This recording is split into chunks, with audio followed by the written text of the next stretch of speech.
الله الرحمن الرحیم. به نام خداوند بزرگ و توانا. انشالله که مثل همیشه خوب و صحت باشین. درس خود شروع میکنیم و یکی از درس‌های بسیار زیاد مهم که هر کدام ما باید در موردش بفهمیم. این که چی است؟ یک چند از وقت حتما براتون میگم. درس ما درس 21 در صنف 8 است. درباره علائم ماین ها و مهمات منفجر ناشده. این درس ما شما گپ زده که بین صفحات 125 و 130 کتابتان است. پیش از مرور کوتاه به درس گذشته داشته باشیم. برای حمایت از ما چینل بیگم اکادمی را سابسکرایب کنید و سپس زنگوله را فشار دهید تا به تمام ویدیوهای درسی ما دسترسی داشته باشید و از آنها مستفید شوید. ما شما در مورد منابع انرژی گفتیم که ما برق و انرژی را از کدام راه ها میتونیم تولید کنیم که در دنیا از راه های مختلف استفاده میشه. مثلا برق آبی هست، از طریق باد تولید میشه و راه های دیگه ای که امروزه در دنیا معمول است و میتونن از او برق تولید کنن. حتی بسیار از کشورهای دنیا قادر شدن که از برنج برق تولید کنن. بسیار چیز جالب است، نیست؟ دقیقاً جالب است. این مورد براتون کارخانگی هم داده بودم که حتما شما دیگه کارهای خانگیت انجام دادین و نمیخوایم بازم ببینم. ان شاء الله باز داخل درس حتما میبینم. پیش از مرور کوتاه به درس گذشته خودم داشته باشیم. اولین هدف درس ما شما شناساندن علائم و نشانه های ماین ها و مهمات منفجر ناشده که در دوران جنگ و از دوران جنگ بوده و باقی مانده. این هدف ماست. هدف دوم آشنایی با اقسام قید در زبان دری در بخش قواعد دستوری. ما و شما قیدای زیاد داریم که داخل درس حتما او را دانه دانه براتان خواهد گفتم. اما پیش از او بیاین در مورد ماین ها و مواد منفجر ناشده بگویم. قسمی که در اولم براتان گفتم عنوان درس فعلی ما و شما علائم ماین ها و مهمات منفجر ناشده. در درس های قبلی خود ماین ها را و انواع مهمات منفجر ناشده را گفتیم که چی چیزاست. در درس فعلی خود بیم علائم ماین ها و مهمات منفجر ناشده را در ساعات مختلف که امکان موجودیتش است ما و شما حتما بشناسیم. البته ماین ها و مهمات منفجر ناشده میتونه که در بعضی از جای وطن ما تا هنوزم پیدا شود. اما دیدن ماینایی که جاگذاری شده و باقی مانده به چشم ساده دیگه کار بسیار زیاد مشکل است و حتی بسیاری وقتا ناممکن است. به خاطر چی؟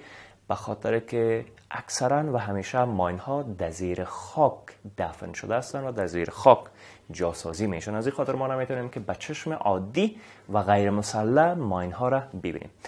اگر شما در جایی که زندگی میکنین یا جایی که سفر میکنین متوجه بعض از علائم و نشانهای خطر ماین‌ها و مهمات منفجر ناشده حتما باید باشین. به خاطر چی؟ به خاطر که از طرف ماین پاک ها و کسایی که دیرس مسئولیت دارن بعض از نشانه و علائم هم میمونند در جای مختلفی که وقت ما و شما امروز سر میخوریم و میبینیم باید بفهمیم که شاید ساحه ماین داشته باشه، شاید پاککاری شده باشه یا در حال پاککاری باشه. و بر ساعات مختلف معمولا 3 نوع علامت وجود داره. نوع اولش علامت و نشانه‌های رسمی که توسط ماین پاک ها گذاشته میشه که اینا من دانه براتون میگم، خوب دقت کنین که بفهمین. یکی سنگای رنگ شده سرخ است که نشان دهنده خطر ماین است. وقت شما با سنگای سر میخورین که سرخ رنگ شده نشان میده که در اون ساحه، در اون منطقه، در اون محل و در اون جای حتما شاید ماین باشه. درست؟ این علامت اول. علامت دوم سنگای رنگ آبی که نشان دهنده خطر مهمات منفجر ناشده و ساحه جنگ است. شما اگر به سنگای یا علامت‌های سر میخورین که او رنگ آبی شده نشان میده که این ساحه شاید خطر ماین داشته باشه. ماین و مواد منفجر ناشده در اونجا وجود داشته باشه یا ساحه جنگی باشه که در اونجا قبلا جنگ شده و امکان موجودیت بعض از مهمات و ماین ها میره. و سنگ های رنگ سفید که نشان دهنده خطر مهمات و ساحه محفوظ و پاک از ماین ها و خطرات دیگه است. ببینید در بعض از جاهای شما میرسین که نشان های سفید است یا سنگا را رنگ سفید رنگ کردن که نشان میده اینجا ماین بوده، مهمات منفجر ناشده بوده، اما فعلا پاککاری شده، پاکسازی شده و دیگه ماین وجود نداره و شما میتونین که وارد او ساحه و محل شوین. هیچ خطر دیگه وجود نداره. و علائمی را که من براتون گفتم میتونه بر روی دیوارها باشه، در روی خانه‌های مخروبه باشه، ساعتی که خط اول جنگ بوده معمولا در اوج نشانه گذاری شده باشه، یا خانه‌های متروکه و مخروبه‌ای که خراب از دیگه در روجالکه زندگی نمیکنه و در پهلوی سرکا میشه که سنگای سرخ، سنگای آبی و سنگای سفیدی که من براتون گفتم و هر کدامش یک علامت نشان میداد رنگ شده باشه. و در بعضی جایایی که پای سیمنتی است به رنگای سفید و سرخ دیده میشن. بسیاری وقتا یک طرفش سرخ است، یک طرفش سفید. چی معنا میده؟ طرفی که سرخ است نشانه خطر است و طرفی که سفید است یعنی رنگ سفید شده او ساحه پاک شده را نشان میده. به این معنی است که دیگه اوجا ماین نیست و قبلا مایناش پاکسازی شده، منفجر شده یا هم کاملا برداشته شده و برده شده. و نوع دوم علائم و نشانهای غیر رسمی یا محلی است که توسط مردم محل مانده میشه. کی نشانها کدام است؟ کوت سنگ یا خاک.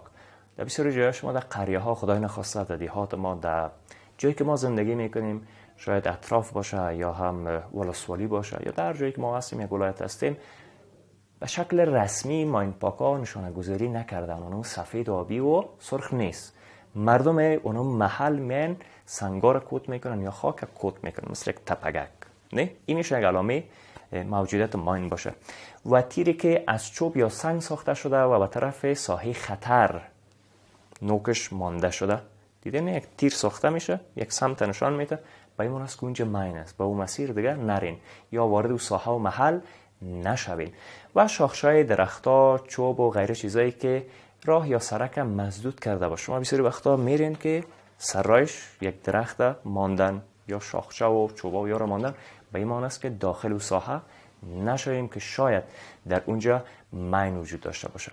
و سنگایی که بر عرض جاده قرار داده میشن نشان دهنده موجودیت ساحه ماین و مواد منفجر ناشده باشه. یا بسیاری وقتا علامت چلیپا یا ما شما میگیم اکس، درست؟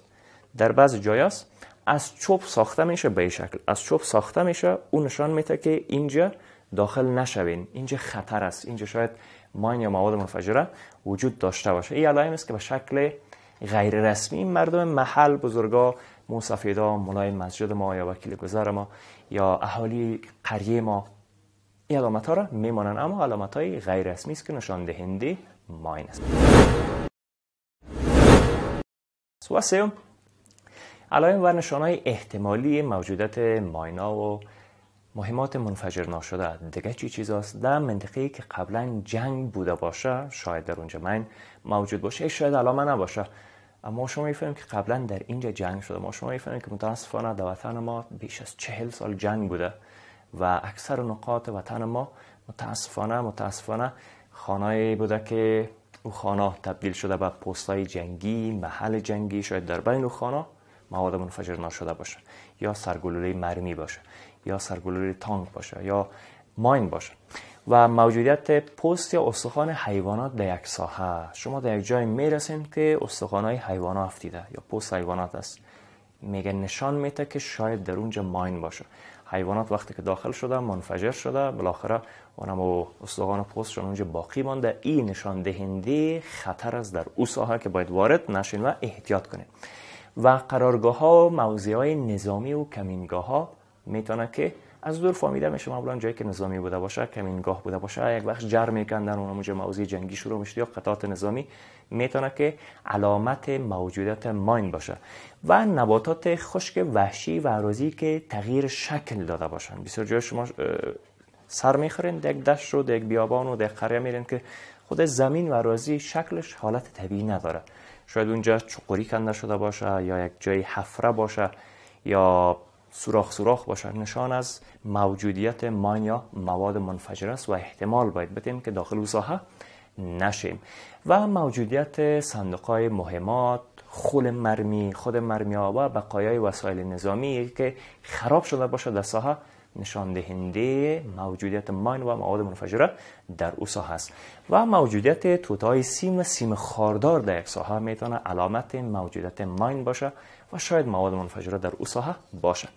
و راه‌ها و سرک‌ها و مزارعی که کشت نشده باشن. درست؟ شما به یک زمین میرسین که هیچ کشت نشده، باید احتمال بدیم که شاید در اینجا ماین باشه که دست نخورده مانده. یا بسیار وقتا راه‌ها و سرک‌ها و اینا. پس این سه نوع علامتی بود که ما شما در مورد علائم و نشانه‌های ماین‌ها و مواد و مهمات منفجر ناشده گفتیم. انشالله فهمیدین؟ بله. بسیار خوب. بیاین بخش قواعد دستوری امروز در مورد قید بگیم که قید چند نوع است. بسیار زیاد است. مثال تیز براتون میگم که بفهمیم چند نوع است. 10 نوع قید براتون میگم، بسیار زیاد است. پرخطا نشین، باید کلشو بفهمیم. من بسیار زیاد شیرین براتون میگم. پس در درس‌های قبلی در مورد قید گفته بودیم. در درس فقط انواع و مثالش براتون میگم.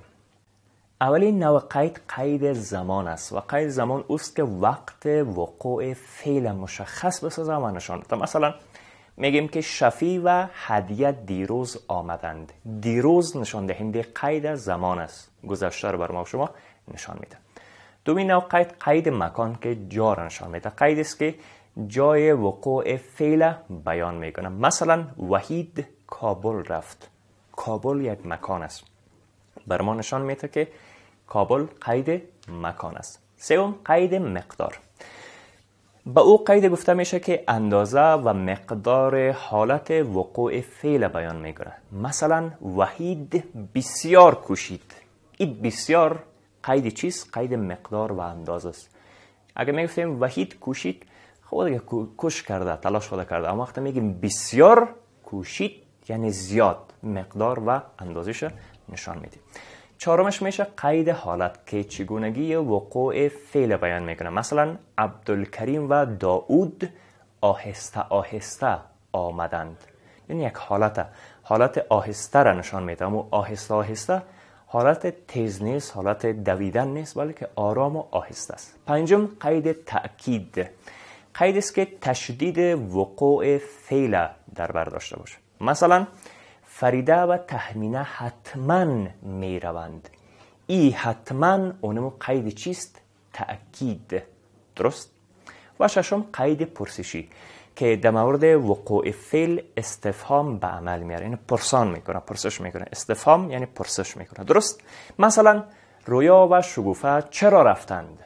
این چرا اونمو سوالی است که باز داخل هم سوالی همه، پس قید پرسشی میشه. هفتم قید شک. خدا ما شما را از شکاکی و ظن و گمان نگاه کن. اما قید شک چیست؟ قید است که وقوع فعل به عدم ایقان و گمان بکشونه. مثال میگم روزینا شاید رفته باشد. این شاید اونمو گمان و شک است که 100% نیست، 50 رفته باشه یا نرفته باشه. هشتمش میشه قید نفیه. قید نفیه اوست که عدم وقوع فعل تأکید کنه، یعنی هیچ فعل دیگه انجام نشده باشه. مثلا عایشه هرگز نمی آید. هرگز اونم قید چیز نفیه، یعنی نمیآید، ردش میکنه، مردود میشه و نفیه میکنه، رد میشه. و نهم میشه قید تمنا که درباره وقوع فعل خواهش، تمنا و آرزو صورت بگیره. مثلا کاش فؤاد بیاید. این فؤاد هم نیست، غلط است. خب فؤاد واوش با همزه خوانده میشه. کاش فؤاد بیاید. مادر میگه خدایا کاش که فؤاد جان بیاید، بچه‌م کاش که بیاید. درست؟ میشه قید تمنا که اونم خواهش و آرزو و تمنا را نشان میده. و دهم دیگه تمام و خطا نشین، بخیر خلاص شد. قید نتیجه که نتیجه عمل نشان میده. مثلا کاکا قدوس بالاخره آمد. کاکا قدوس بالاخره آمد یعنی آخر میفهمیم کاکا قدوس بعد از 10 سال از سفر برگشت به خانواده خود، به خانه خود، پیش خانواده خود. درست؟ یه میشه قید نتیجه و دانه و قیدی که من دانه براتون گفتم. انشالله فهمیدین؟ بله. بسیار خوب.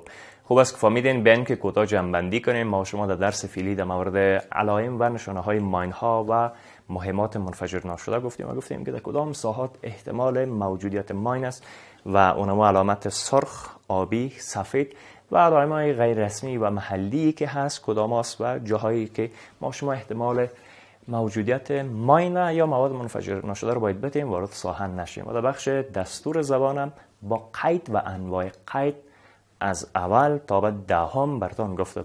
اول تا دهم اگه خودتون میفهمین که چیزشون کلش براتون تشریح کردم با مثالایشون. اما کارخانگی نوشته کنین. سوال اول: مکان‌های پاکسازی شده از ماین با کدام علائم نشان داده می شود؟ شما میگن که وقتی یک ساحه پاک شده ما از کدام علامه استفاده میکنیم یا کدام علائم؟ سوال دوم: قید به چند نوع است؟ با مثال بنویسید. اوه بیخی سخت شد. 10 نوع.